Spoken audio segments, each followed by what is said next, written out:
So many times we tend to think so low of ourselves, and I have been one of those that sit down and criticize myself a lot concerning how I look, how I talk, how I do a lot of things, and I have come to limit myself of the things that I was supposed to have developed. I thought I was supposed to be perfect in a certain, or present myself in a certain way in order to qualify to do certain things or to achieve certain things.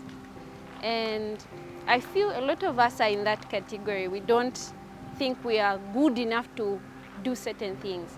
And today I will be sharing with you on a topic I have titled Trusting God with Your Flaws. The basis of this sharing will be coming from the book of Exodus, chapter 4, verse 10 to 11.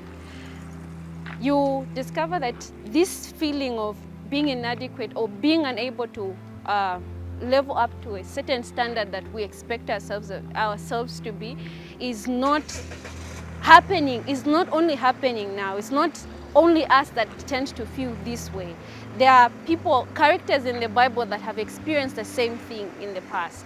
So stories like that of Moses, stories like that of Gideon, stories like that of Jeremiah.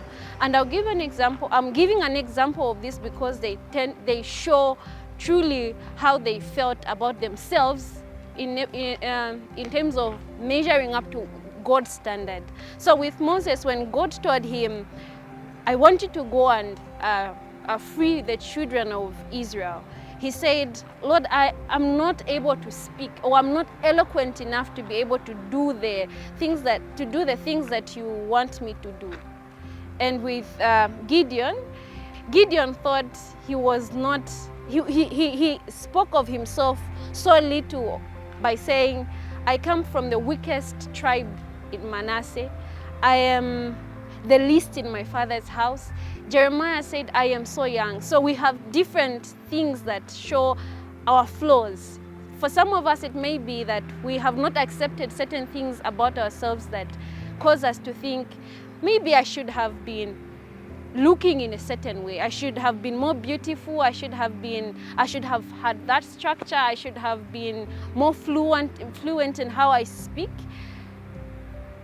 What I want to share with you today is that you don't have to be the best in order for God to use you.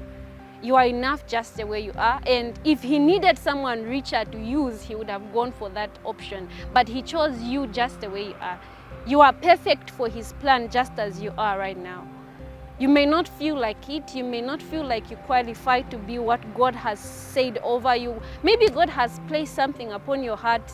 You may have a calling or a talent that you feel, I first have to look a certain way. I first have to be maybe light. I think that's why many people are now using chemicals to brighten their complexion in order to look a certain way to qualify for what they regard as perfect. But it's important to accept and embrace that which is about yourself and allow God to use you just as you are. For even in your flaws, he is willing to use those flaws to his glory. He is willing to use that which other people may think is not perfect to his glory. So trust him to be able to perfect areas of your life that you may not consider as perfect. In chapter 11, he says, who made the mouth? He's telling Moses who made the mouth, who made the blind, who made the deaf. He's made everyone just as they are in order for them to be able to live up to a standard that he himself has planned. He has predestined everything about you to qualify for what he has in store. So don't limit yourself or hide away because you think you're not qualified or you're not looking in a certain way. Don't continue hiding your talents or your gift that God has placed over you because you don't think you are good enough. So it's important for you to accept yourself as you are and expect that God is going to use you just as you are, and it is going to be perfect just as you are.